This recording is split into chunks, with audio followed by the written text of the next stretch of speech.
강사 목사님 나오시겠습니다. 할렐루야. 할렐루야.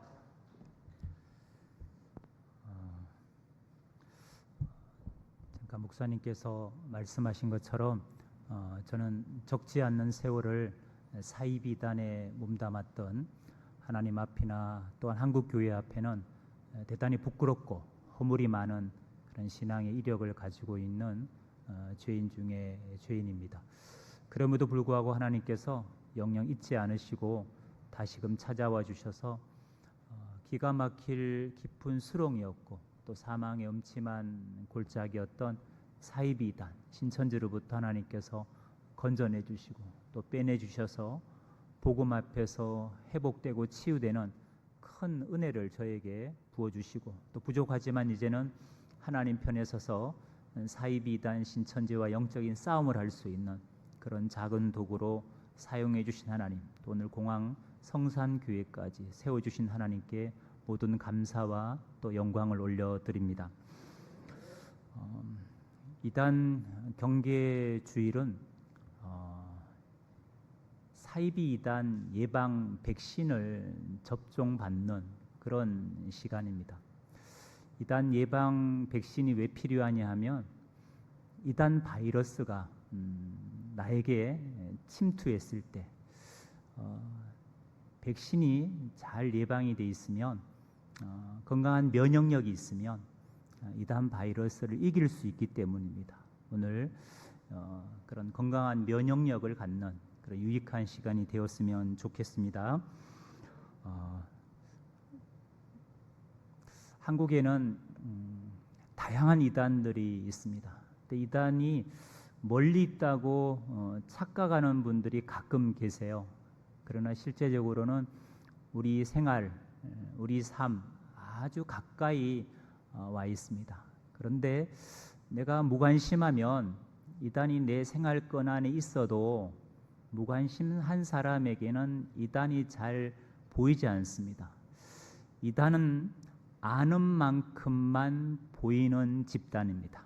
내가 얼마만큼 그 이단에 대한 정체를 제대로 알고 있느냐, 그 아는 만큼 그들의 포교나 수법이 보이는 거고, 이단에 대해서 무관심하고 무지하면 나를 미혹해도 느끼지를 못합니다.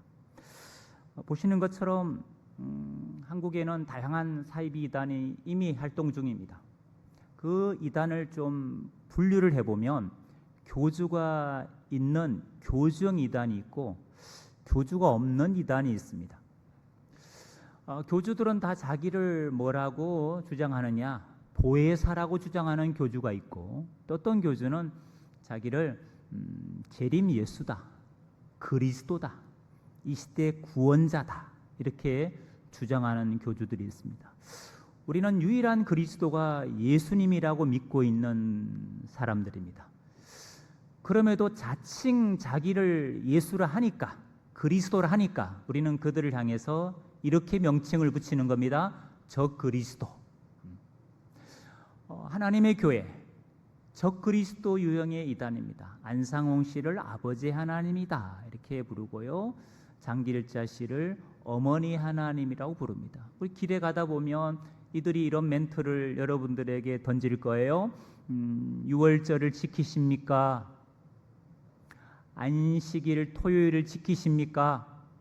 12월 25일이 예수님이 정말 태어나신 날입니까? 로마의 태양신 숭배일입니까? 이렇게 이제 질문을 하고 미혹하는 사람들이 바로 하나님의 교회입니다.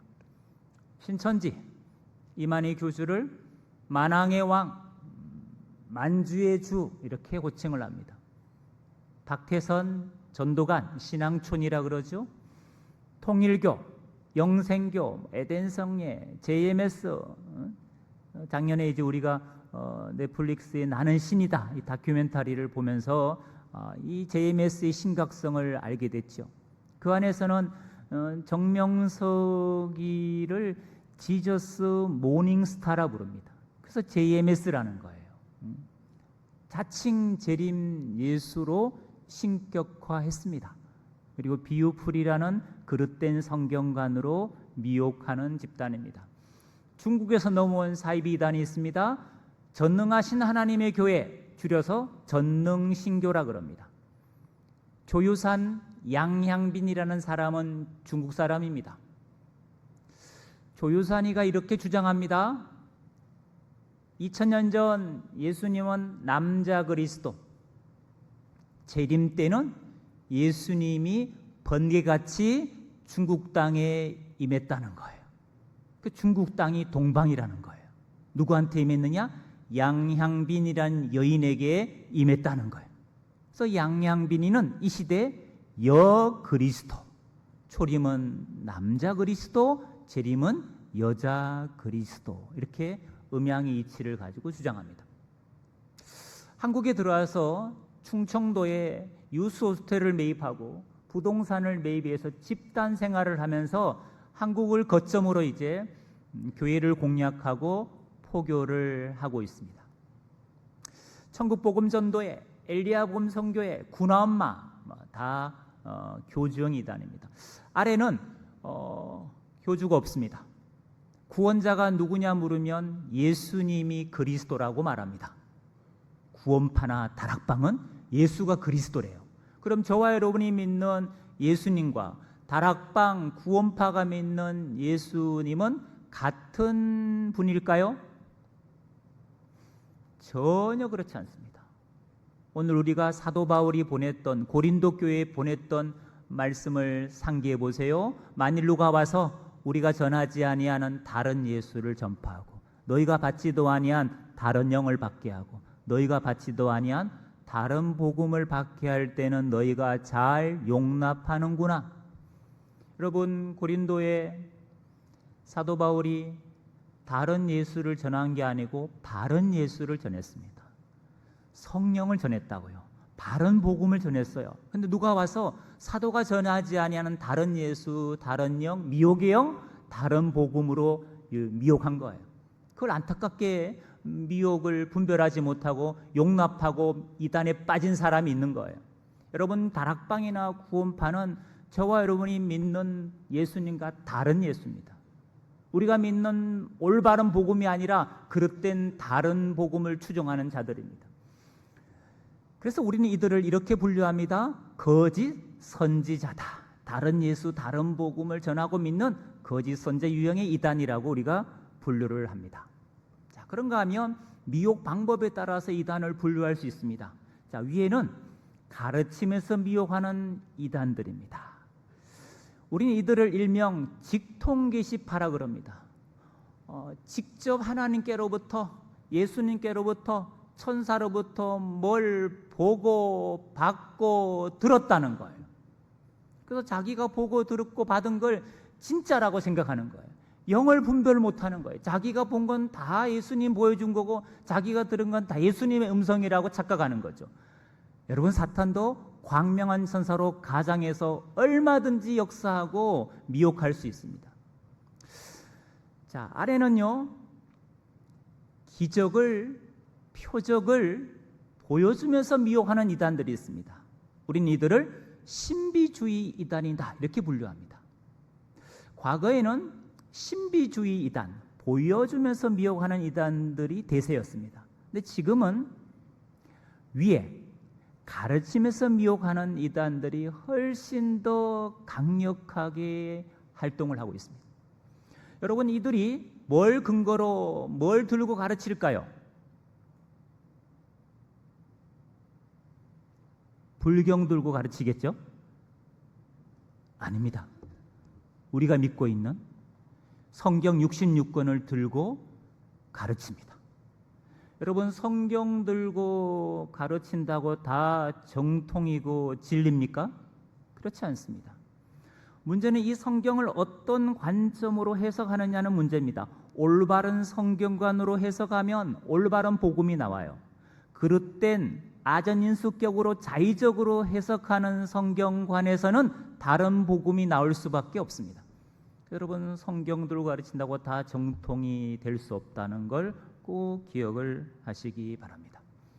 자, 최근 이단 신천지의 동향을 좀 말씀드리겠습니다. 코로나 이전과 이후 조금 변형된 것들이 있습니다. 첫 번째가 이제 신천지가 코로나 이후에 공개 포교로 일부 전환을 냈습니다. 근데 공개 포교는 뭐냐? 신천지를 드러내놓고 미혹하는 겁니다. 여러분, 이 공개 포교로 신천지 빠지는 사람이 많을까요? 수가? 많지 않습니다. 정말 극소수예요. 여전히 과거에 사용했던, 코로나 이전에 사용했던 소위 속임수 전략, 모략 포교, 누구의 정보를 습득해서 전략을 짜서 우연을 가장에 접근해서 신천지를 드러내지 않고 성경 공부로 미혹해서 세뇌시켜서 나중에 세뇌된 다음에 신천지를 드러내는 이 모략 포교가 여전히 유효합니다. 그리고 이걸 통해 신천지는 성장해 왔고 지금도 역시 이걸 통해서 미혹을 하고 있습니다. 시내 주요 대형 전광판과 지하철에 신천지는 막대한 돈을 들여서 광고를 하고 있습니다. 길거리 자판 활동도 시작했고요. 코로나 때 거의 80%가 문 닫은 신천지 센터가 다시 확장하고 개원을 하고 있습니다. 신천지 간문은 센터입니다. 신천지는 바로 예배하러 주일날 갈 수 없는 곳입니다. 반드시 센터 6개월 과정 성경 공부를 해야만 신천지 교회에 가서 그들식의 예배에 참여할 수 있는 시스템이에요. 그래서 신천지 간문이 센터예요. 이게 없으면 신천지는 성장할 수가 없는 집단인 거죠. 지역 중심의 조직을 개편했고요.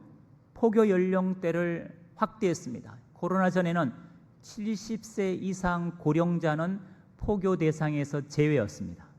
장애인 포교 대상이 아니었습니다. 왜? 신천지 와도 도움이 안 되니까. 근데 코로나 이후에 바뀌었습니다. 이제는 고령자도 포교하고 장애인도 포교합니다. 한 사람이 아쉽게 됐습니다. 코로나 때 그만큼 누수가 많았기 때문입니다. 이게 최근에 요한지파가 했던 전도 결의식입니다. 요한지파는 서울, 경기를 가나라는 신천지 12지파 중에 가장 큰 규모의 장자지파가 요한지파입니다. 본부는 경기도 과천에 있습니다. 서울에 지교회가 있어요. 교주가 포교가 안 되니까 결의식을 한 거예요. 옆에 보면 신도들 일일이 전도 다짐서를 받았습니다. 전도 못하면 천국 못 간다고. 그래서 그들은 행위 구원을 강조합니다. 모든 이단이 똑같습니다. 믿음의 구원, 은혜 구원이 아닙니다. 뭘 해야 돼요?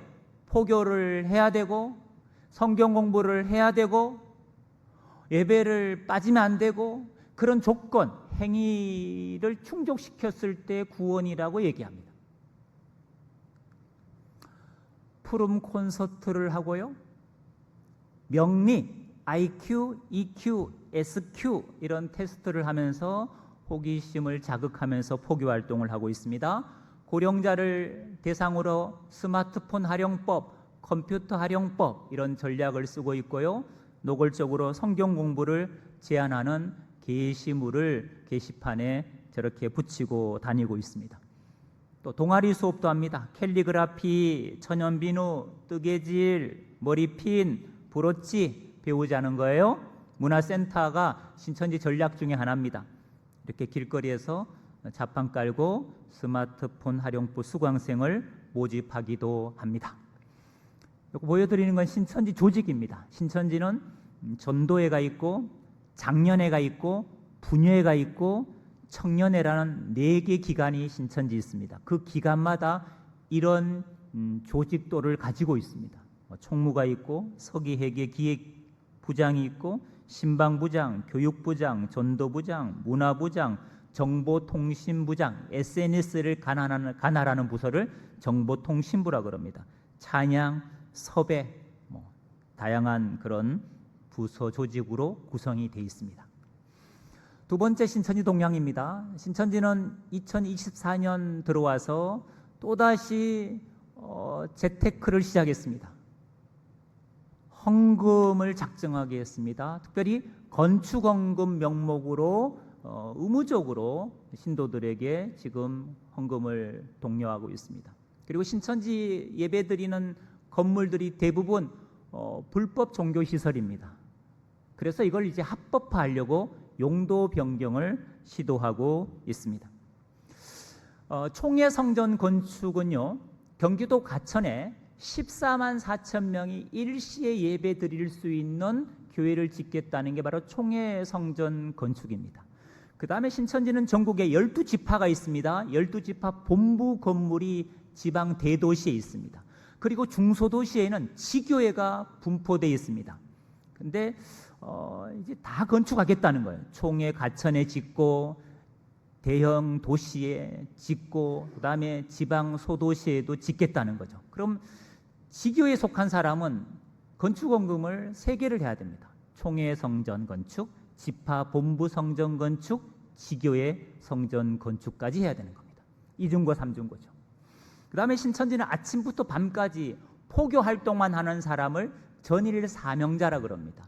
이 사명자들의 활동 자금을 신천지가 걷어들이는 헌금으로 지원하는 게 아니고 직장 다니는 신천지인들이 이 전일 사명자의 활동비를 정기 후원하는 구조를 만들어 놓는 겁니다.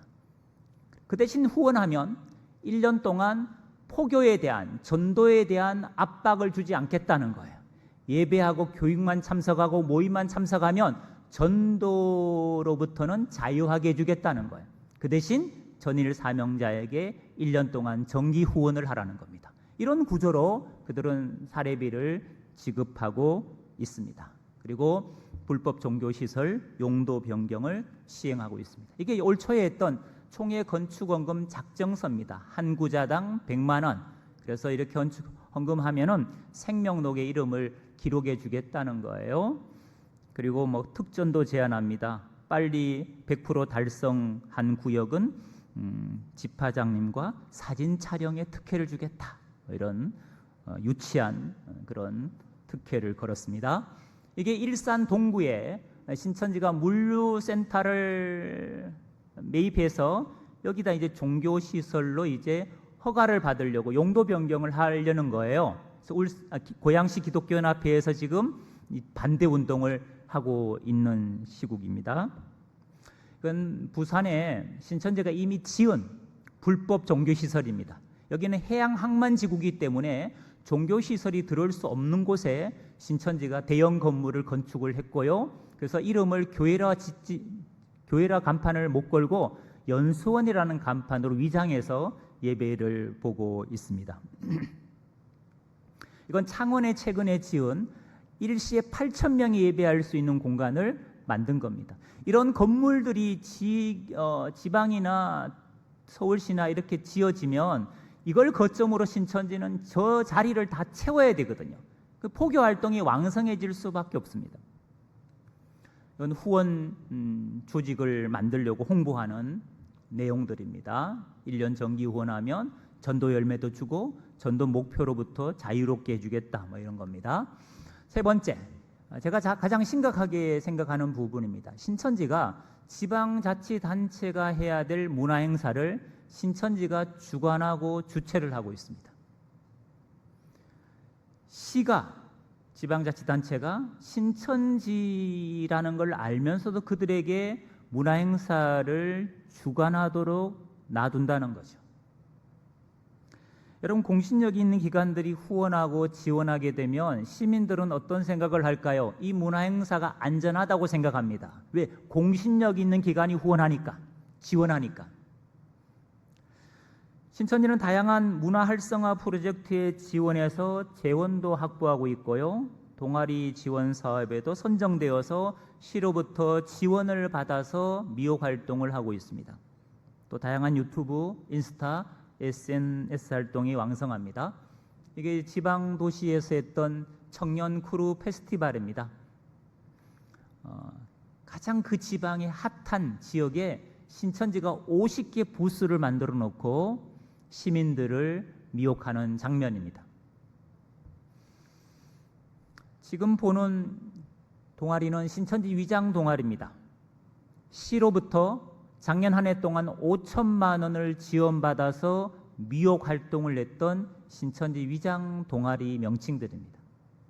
시민들이 낸 세금이 이단 신천지 동아리 활동 자금으로 들어가고 있는 겁니다.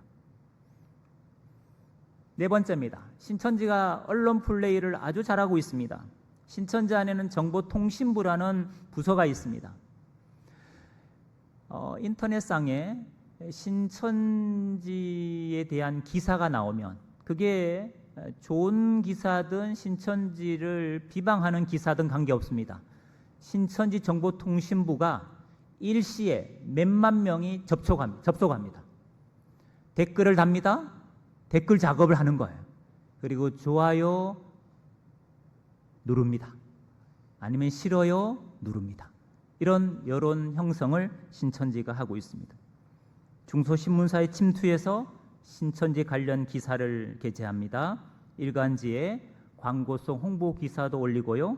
천지일보를 구독하라고 독려하고, 최근에는 대한민국 10만 기자 양성 프로젝트라는 이름으로 신천지가 기자를 모집하기도 했습니다.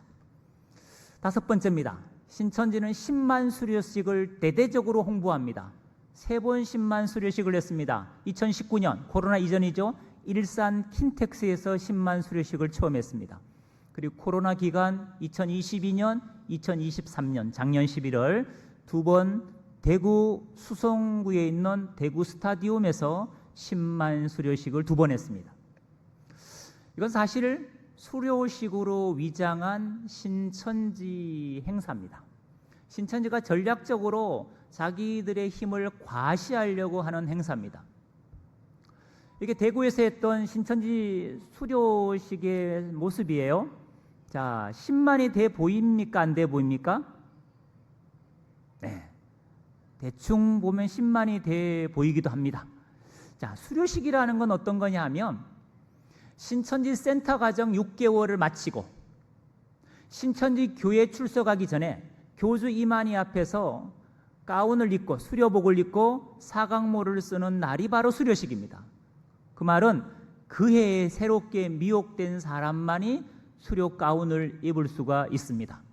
근데 실제 저 자리에 참석해 본 사람들이 증언하기를 80%는 신천지 신도들이 수료 가운을 입고 앉아 있었던 거예요. 그럼 무슨 얘기죠?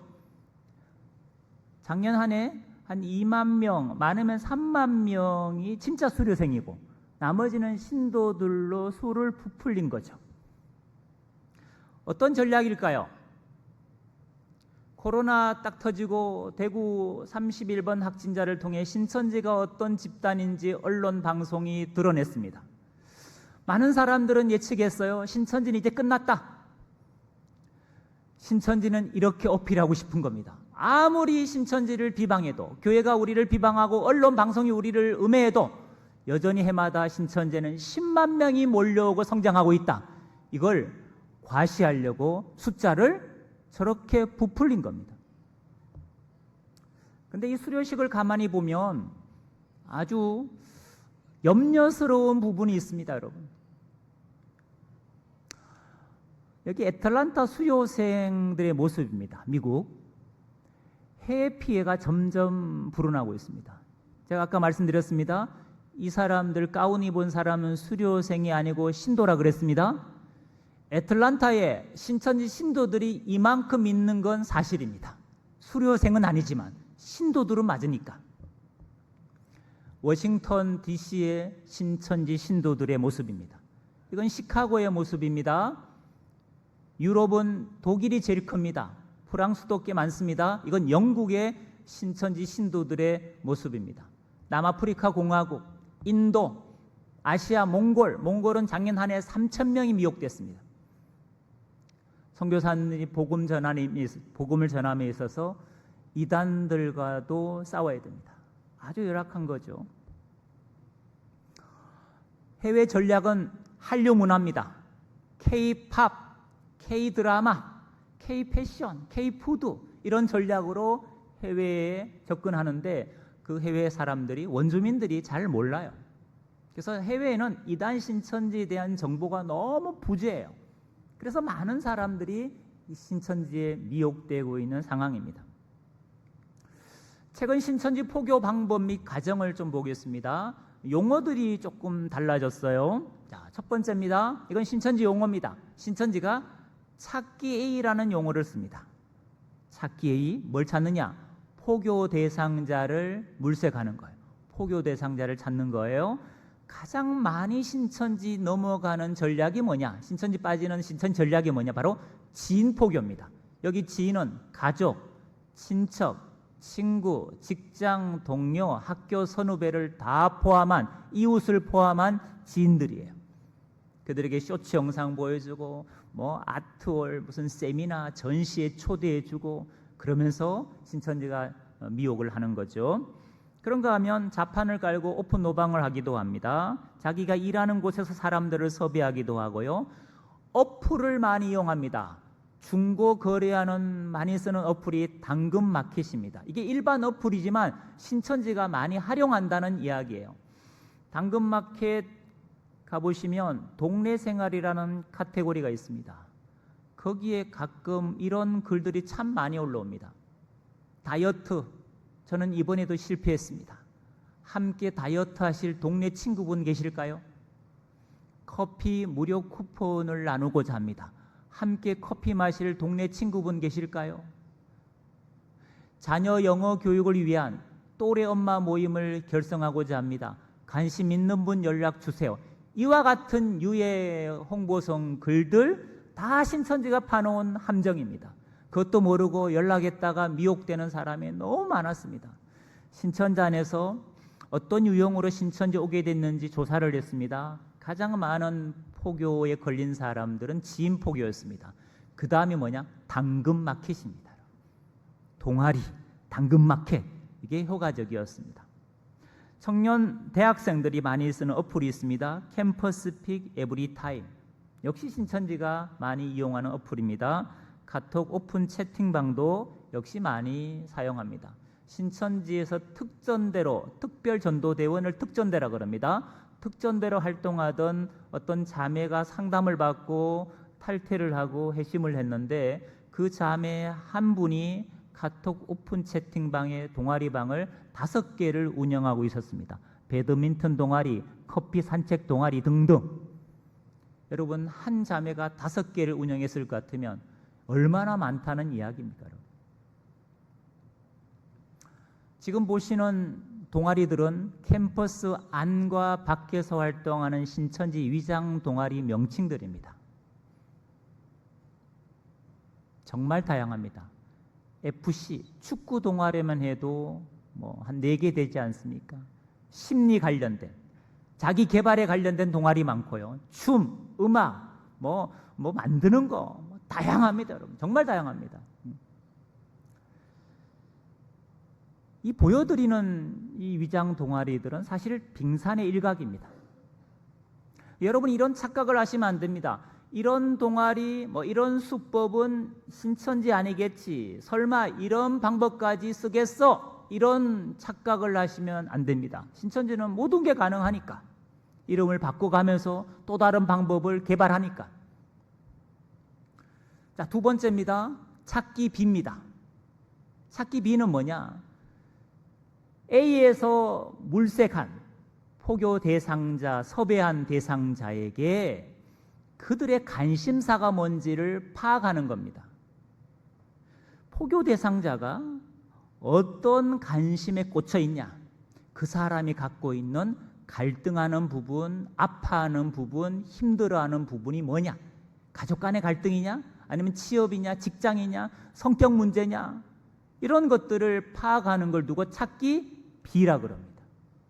그 사람의 니즈를 파악하는 거죠. 3번째입니다. 밥보기. 신천지는 포교 대상자가 안고 있는 여러 가지 아픔과 상처와 갈등에 대해서, 문제점에 대해서 그 문제의 답이 성경 66권 안에 답이 있다고 제안합니다. 당신의 고민과 문제의 답이 성경 66권 안에 있습니다. 그 답을 찾으려면 성경을 배워야만 그 답을 찾을 수 있습니다. 이렇게 제안합니다. 그 성경 공부의 중요성을 강조하는 거죠. 왜? 내 문제의 답이 성경 안에 있으니까 배워야 그 답을 얻을 수 있다는 거예요. 그 성경 공부의 중요성을 확신시키는 단계를 두고 3번째, 밥보기라 그럽니다. 포교 대상자의 마음에 성경 공부에 대한 중요성과 확신을 심는 거예요. 네 번째입니다. 신천지 간문이 어디라 그랬습니까? 센터라고 좀 전에 말씀드린 거 기억나십니까?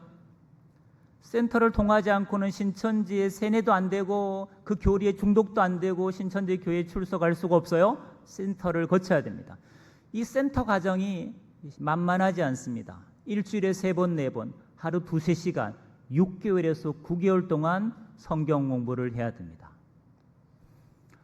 여러분 어떻습니까?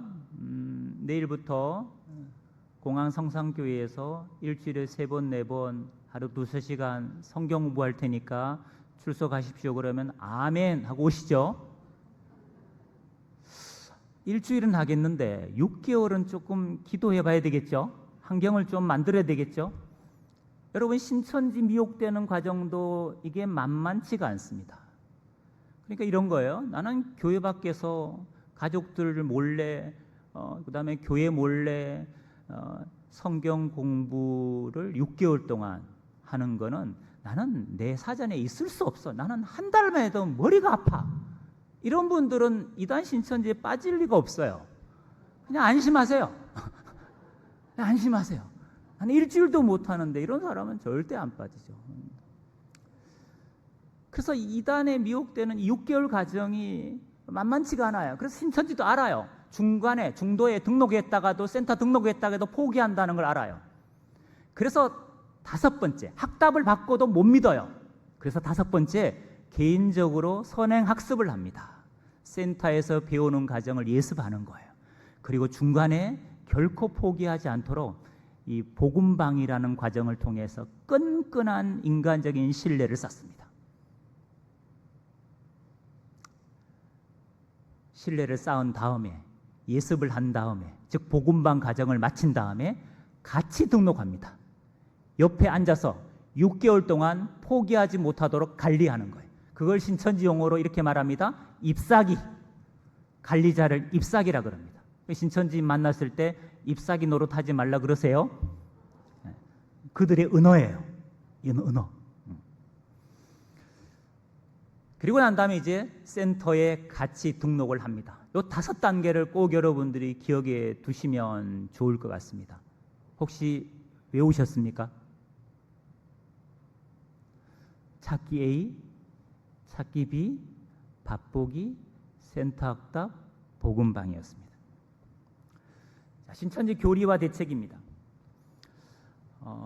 이단 신천지나 또 다른 다양한 이단들을 분별할 수 있는 기준을 제가 말씀드리려는 겁니다. 이단을 분별하는 7대 기준이 있습니다. 이거는 우리 정통교회가 우리가 믿고 있는 겁니다. 우리가 성경을 통해서 확신하고 있는 겁니다. 계시론, 올바른 계시가 어떤 건지 아셔야 됩니다. 그래야 그릇던 계시론에 안 빠지죠. 신론, 삼위일체 하나님이 어떤 분인지를 아셔야 됩니다. 왜? 다 사이비 교주들마다 자기를 보혜사라 그러니까. 그 다음 인간이 어떤 존재인지, 예수 그리스도가 누군지, 우리의 구원은 어떤 구원인지, 교회가 어떤 곳인지, 그리고 올바른 종말론. 이단들은 다 그릇된 종말론으로 시한부 종말론자들이거든요. 이들을 분별하려면 우리가 뭘 알고 뭘 확신하고 믿고 있는지를 다시금 잘 정립하셔야 됩니다. 기준이 있는 사람은 다른 그릇된 종말론이 들어왔을 때 분별을 합니다. 근데 기준이 없는 사람은 혹하고 흔들리기도 하죠. 요한계시록에는 예수님께서 반모섬에 유배되어 있는 사도 요한을 들어서 교회들에게 편지를 합니다.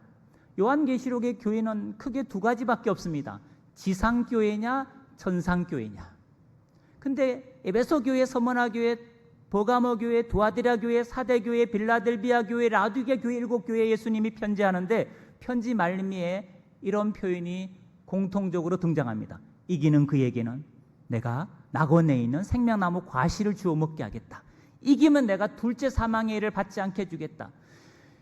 복을 주시는데 조건이 있습니다. 이겨야 된다는 거예요. 여러분 지상교회를 전투하는 교회로 요한계시록은 묘사하고 있습니다. 우리가 지상교회입니다. 싸울 대상이 있다는 거예요. 누구와 싸워 이겨야 될까요? 2장은 대상이 명확합니다.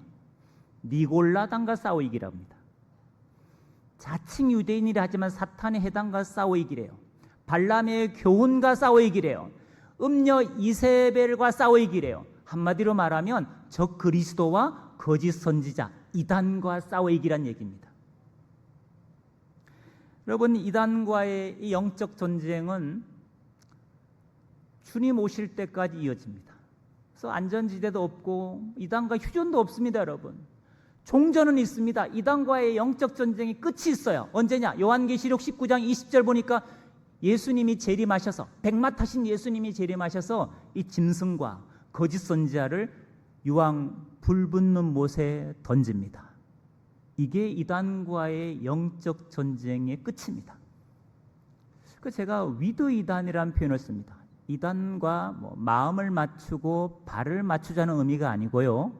정통교회는 사이비 이단과 주님 재림하실 때까지 공존한다는 사실을 기억하셔야 됩니다. 그런 의미에서 저는 위드 이단이라고 말합니다. 제가 이단 사역자니까 가끔 저에게 신천지 좀 박멸해달라고 부탁하시는 분이 계십니다. 제가 그럽니다. 아유, 목사님, 저희 집에 바퀴벌레도 제가 다 박멸을 못합니다. 약 놓으면 사라졌다가 또 시간이 지나면 스물스물 나옵니다. 이단 박멸은 성경에 보니까 주님의 몫이고 교회는 이단을 분별하고 싸워 이기라 그랬습니다. 우리의 몫은 분별하고 이단과 싸워 이기는 거지 박멸이 아닙니다. 박멸은 누구 몫이라고요? 주님의 몫입니다. 그래서 여러분, 기본적으로 분별은 반드시 해야 됩니다. 싸워 이겨야 되니까. 더 나아가서 저는 이단에 빠진 사람들을 회복의 대상, 치유의 대상이라고 생각합니다. 바른 복음을 믿고 있는, 바른 예수를 믿고 있는 우리가 다른 예수, 다른 복음에 미혹되어 있는, 그릇된 성경관에 세뇌되어 있는 사람을 성경을 가지고 분별할 수 있도록 도와줘서 그들을 건져내는, 저는 선교의 영역이라고 이단 사역을 생각합니다. 야고보서 5장 19절 20절의 말씀이 그런 의미입니다. 내 형제들아, 너희 중에 미혹되어 진리를 떠난 자를, 진리가 예수인데 진리를 떠났으니까 예수 믿다가 떠난 사람도 많거든요. 너희가 할 것은 죄인을 미혹한 길에서 돌아서게 하는 자가 그 영혼을 사망에서 구원하며 허다한 죄를 덮을 것이니라. 여러분, 한국의 사이비 이단에 빠져있는 사람들을 전문가들이 대략 연구해 보니까 적게는 100만, 많게는 200만으로 추산합니다. 그들도 여러분, 예수님이 선교의 영역이라 하는 모든 족속의 땅끝까지, 여러분, 이단에 빠진 사람은 모든 족속에서 배제하냐? 땅끝이 아니냐? 아닙니다. 그들도 복음을 들어야 될, 바로 우리가 밟아야 될 땅입니다. 선교지라는 거죠. 그래서 그들을 품고 기도하는 것부터 시작했으면 좋겠습니다. 그리고 교주 사후에 수많은 이탈자가 있을 텐데 그들을 어떻게 하면 우리 한국교회가 품고 복음으로 살려낼 수 있을까? 이걸 우리는 지금부터 부지런히 준비해야 됩니다. 자, 이제 제가 결론을 내도록 하겠습니다. 이단 신천지 대처 방법. 자, 이단 만났을 때 막 교리 논쟁하면 될까 안 될까요? 교리를 제대로 아시는 분은 논쟁해도 되죠. 적이 어떻게 가르치는지, 어떻게 왜곡했는지 이걸 정확히 아시는 분은 괜찮아요. 그러나 그 정도가 안 되시면 논쟁을 피하시는 게 좋습니다. 자, 논쟁을 피하시고 헤어지기 전에 꼭 하셔야 될 말이 있습니다. 이만희 교주는 뭐 한다? 그들은 육체가, 이만희 교주가 죽지 않고 영원히 산다고 믿고 있습니다. 육체가. 아닙니다. 이만희 교주가 최근에 고향 청도를 자주 옵니다. 왜? 거기에 자기가 묻힐 가묘가 있거든요. 교주는 자기 죽을 걸 알아요. 신도들은 몰라요. 안 믿어요. 그래서 교주가 죽으면 엄청나게 충격받습니다. 그때 여러분, 꼭 교주 죽고 극단적인 선택하거나 또 다른 이단 찾아가지 말고 꼭 나한테, 아니면 우리 교회 연락하라고, 내가 도와주겠다고, 그렇게 여러분들이 헤어질 때 꼭 말씀을 하셔야 돼요.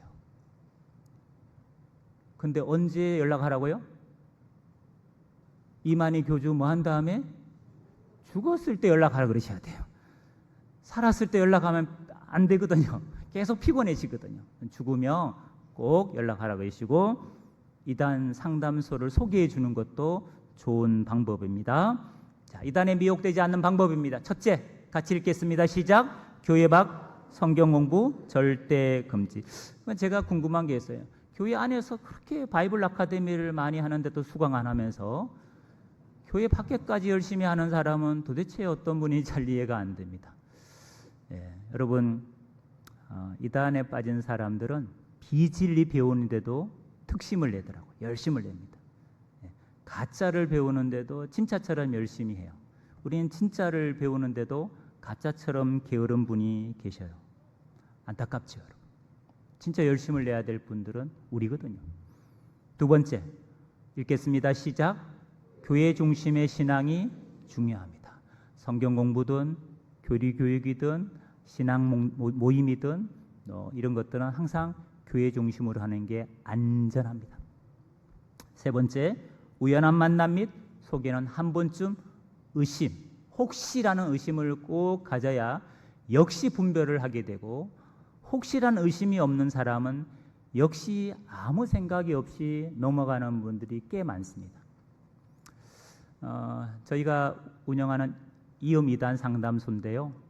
다른 복음에 미혹된 사람을 예수님과 이어준다 해서 이음입니다. 여기는 이제 이단에서 상담받고 나오신 분들이 같이 활동을 합니다. 청년들이 주로 유튜브를 만들었는데요. 아마